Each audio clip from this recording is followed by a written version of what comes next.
दोस्तों, आज की इस वीडियो में हम सब आसान शब्दों में उन औजारों को समझने वाले हैं जो किसी भी प्रकार की सर्जरी के दौरान यूज में लाई जाती है। जैसे नीडल होल्डर का कब यूज किया जाता है, प्लेन डिसेक्टिंग फोर्सेप का इस्तेमाल कब करते हैं, टूथेड डिसेक्टिंग फोर्सेप का यूज कब करते हैं। आज इन्हीं सब औजारों को काफी आसान शब्दों में समझेंगे जो हर एक मेडिकल स्टूडेंट के लिए जानना बहुत जरूरी है। तो चलिए जानते हैं। तो सबसे पहले जो इंस्ट्रूमेंट आती है वो है नीडल होल्डर, जो इस तरह की होती है। इसका इस्तेमाल दोस्तों किसी भी सर्जिकल प्रक्रिया के दौरान किया जाता है। जैसे मरीज को टाके लगाते समय जो सुई इस्तेमाल होती है उसको पकड़ने में यह नीडल होल्डर मदद करता है, जैसा कि आप इस इमेज को देखकर समझ सकते हैं। तो आप इस इंस्ट्रूमेंट का नाम याद रखिएगा जो है नीडल होल्डर। उम्मीद है आप इस औजार का इस्तेमाल समझ गए होंगे। अब आप इसका स्क्रीनशॉट ले लीजिए। नेक्स्ट जो औजार आता है वो है प्लेन डिसेक्टिंग फोर्सेप, जो इस तरह की होती है। इसका भी इस्तेमाल सर्जिकल प्रक्रिया के दौरान ही करते हैं। सर्जिकल प्रक्रिया के दौरान दोस्तों इसका इस्तेमाल कुछ स्ट्रक्चर को, मांसपेशियां या नसों को अलग करने के लिए इस्तेमाल में लिया जाता है, जैसे कि वेसल्स, नर्व और मसल्स को।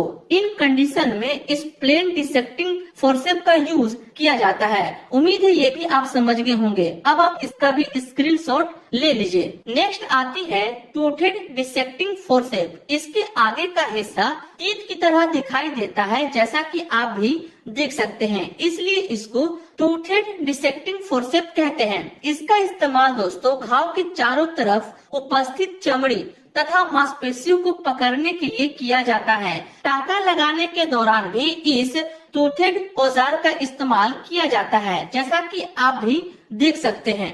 नेक्स्ट आती है चीटल फोर्सेप, जो इस तरह की कर्व में होती है और इसका इस्तेमाल स्टेरिलाइजर इक्विपमेंट पकड़ने के लिए यूज किया जाता है। मतलब कि सर्जरी के दौरान गोज का पीस इसी से पकड़कर डॉक्टर को दिया जाता है ताकि गोज कॉन्टामिनेटेड न हो पाए, और इसको हमेशा दोस्तों मिथाइलेटेड स्पिरिट में रखा जाता है। इस चीज का आप ध्यान में रखिएगा। अब नेक्स्ट आती है स्ट्रेट आर्टरी फोर्सेप। इसको किसी भी प्रकार की सर्जरी प्रक्रिया के दौरान इस्तेमाल किया जाता है। इसकी सहायता से रक्त बहाव को रोका जाता है। और हाँ दोस्तों, ये सब जितने भी औजार हैं, ये सब का यूज और भी अच्छे से आप तब समझ पाइएगा जब आप ओटी वगैरह में या कोई सर्जिकल ऑपरेशन में आप खुद इन्वॉल्व हो उस काम को करने में। तभी जाकर इन सारी औजारों का इस्तेमाल आप बखूबी तरीके से समझ पाइएगा। इसलिए जब भी मौका मिले आप ओटी में जरूर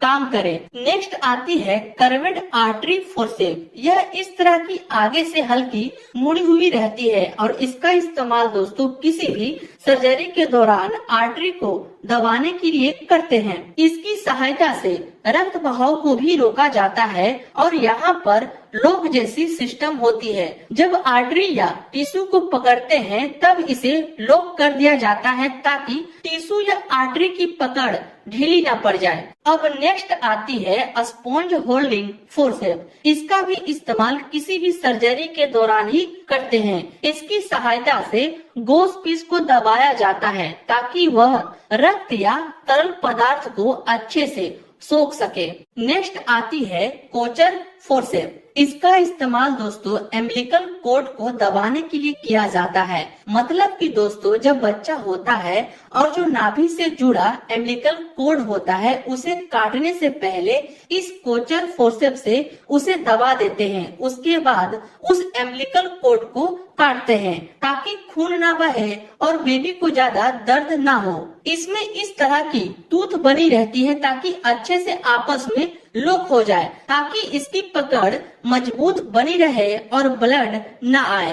नेक्स्ट आती है वुलसेलम फोर्सेप। इसका इस्तेमाल दोस्तों किसी भी प्रकार के वेजाइना ऑपरेशन में यूज किया जाता है। यह इस तरह की होती है और आगे दांत की तरह स्ट्रक्चर बनी होती है ताकि वेजाइना के अंदर के टिश्यू को अच्छे से पकड़ा जा सके, जैसा कि आप इस इमेज को देखकर समझ सकते हैं। नेक्स्ट आती है बेबकॉक टिश्यू फोर्सेप्स। इसका इस्तेमाल दोस्तों किसी भी प्रकार की लेजर प्रक्रिया के दौरान इसका इस्तेमाल किया जाता है और खासकर इसका इस्तेमाल दोस्तों लेप्रोटोमी प्रक्रिया में यूज किया जाता है। लेप्रोटोमी एक सर्जिकल प्रक्रिया होती है दोस्तों, जिसमें पेट की कैविटी में कट लगाकर किसी भी तरह के प्रॉब्लम को ठीक की जाती है। उसी में इस बेबकॉक टिश्यू फोर्सेप्स का यूज ज्यादातर किया जाता है। अब आप इसका भी स्क्रीनशॉट ले लीजिए। नेक्स्ट आती है ओवम फोर्सेप्स। नाम से ही आपको समझ आ रहा होगा कि फीमेल के अंडे से रिलेटेड काम किया जाता है। इससे इस तरह की यह ओवम फोर्सेप्स होती है। इसका इस्तेमाल दोस्तों गर्भाशय के अंदर से प्लेसेंटा सहित टिश्यू को पकड़ने, हेर फेर करने और वेस्ट टिश्यू को निकालने के लिए किया जाता है, जैसा कि आप इस इमेज को देखकर समझ सकते हैं। अबॉर्शन वगैरह में यूज किया जाता है इस औजार का। नेक्स्ट आती है कोस्को वेजाइना स्पेकुलम। इसका इस्तेमाल दोस्तों सर्विक्स को देखने के लिए किया जाता है। यह कुछ इस तरह की कोस्को वेजाइना स्पेकुलम होता है जो वेजाइना में डालकर इसके मुंह को फैलाया जाता है ताकि सर्विक्स को देखकर अच्छे से मॉनिटरिंग किया जा सके, जैसा कि आप इस वीडियो को भी देखकर इजीली समझ सकते हैं कि कैसे इसका यूज किया जाता है। नेक्स्ट आता है सिम वेजाइना स्पेकुलम। इसका इस्तेमाल दोस्तों CND प्रक्रिया के दौरान यूज किया जाता है। इसके सहायता से वेजाइना के अंदर अच्छे से मॉनिटरिंग किया जाता है। आप इस वीडियो को भी देखकर समझ सकते हैं।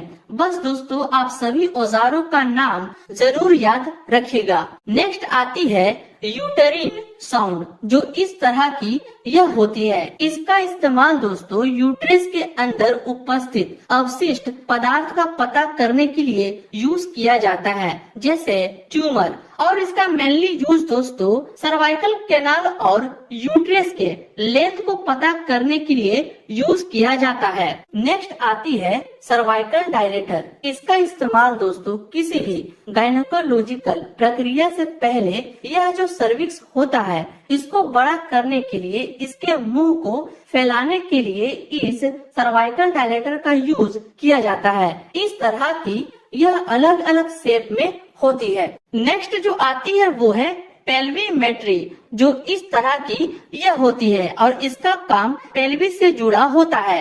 It is used for detection of type of pelvis.